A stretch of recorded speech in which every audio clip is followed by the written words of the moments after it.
Mioi ahum Leikhidre loinana Mioi kyama Asokpan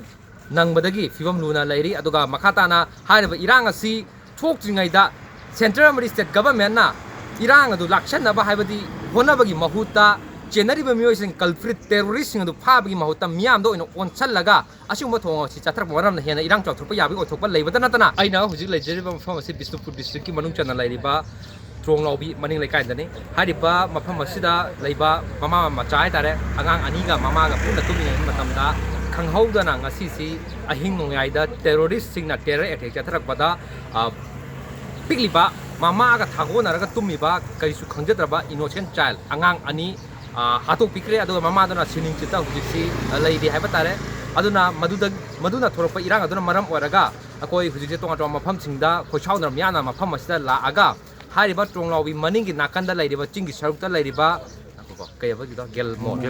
gelmol haina khangnariba mafam aduda hangduna lairiba CRPF ki kemda khochhaunarba myana thomjingki thomjamba matamda hariba myam adu control taunaba honabadani haiba hongdokta CRPF personnel singna tiagas kapaba matungda amuk life round machine thingamdana kapada Mioi kya imaibel yauraga naha maduda thomjalakpada yaubani haiba aduga Mioi kya ama Hujik Asokpan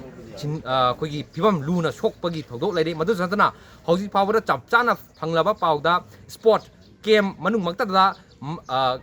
naha ani Mioi ani naha ani hairibasi naha Mioi chalaba amaga yamna nauriba naha amaga punna hojik asiba hakchang thawa yaudraba oina hojik tadron leiro matungda pung minute nifugi changda gap leiro matungda puthokdabagi thabak paikhakle puthokre aduga amana sokpadagi laikatnaba ngamtana Leikhidre haibagi paw leire aduna hariba sokpaji helpa khudhena sathina sokpa mi yawba maramna asiba masing asi hengalakpagi oithokpa leibra haibasu chingnaningai gi oiri aduga makhatana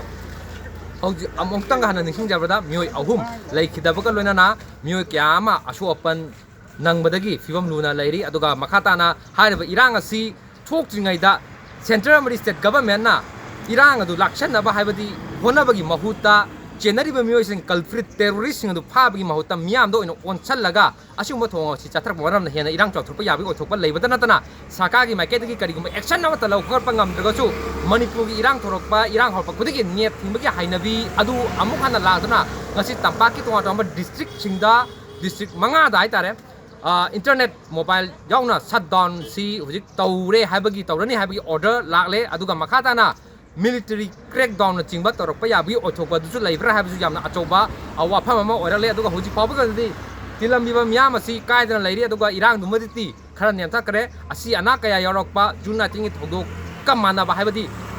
issue du manadaba taragasu miyangi khurang ko chauna ba asawba ji phongdok matamda chatharakhiba thawong central force ki thawong aduga maduda move thorokpa matam thokhiba thodok sina ohelakliba phim asna karama phim ama lakadagi habdura chobo hangama oiri Yumnam Kemchan Chief Minister Manipur Chief Minister na akoi masen amuhana nungsina si kauthongna si haikribasi mamagi mathanungda